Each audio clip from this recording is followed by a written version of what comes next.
Şimdi diyor ki samettir, zıttı yoktur.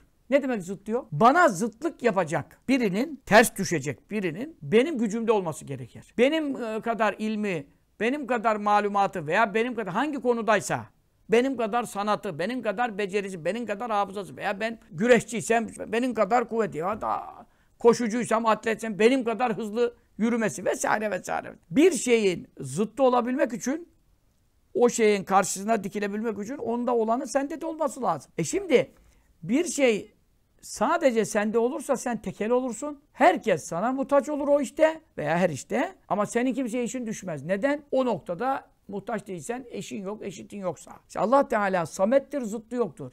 Çünkü kimseye muhtaç değil ya. Zıttı yok. Zıttı olabilmesi için ne olması lazım? Zıttının da onun gibi sıfatlara sahip olması lazım. Zıttı olsaydı ne olurdu?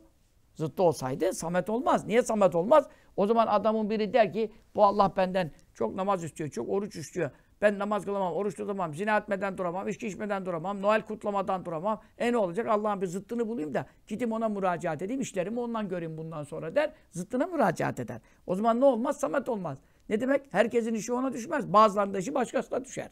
Ama böyle bir şey var mı? Şimdi Efendi Hazretleri hep öyle derdi. Yani Allah Teala'nın ortağını mı buldunuz da o size içkiyi helal etti. O size zinayı serbest etti. O size yalanı serbest etti. Namazsızlığı serbest etti. Gavurlara benzemeyi serbest etti. Siz Allah Teala'nın ortağını mı buldunuz da ona gittiniz de Allah'ın azabından kurtulduğunu zannediyorsunuz? İşte samettir, zıttı yoktur.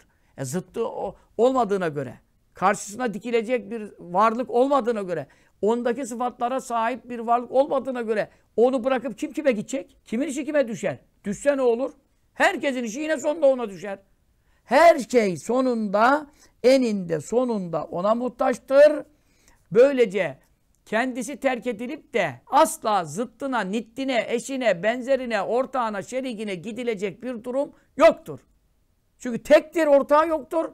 O halde herkes de mecburdur.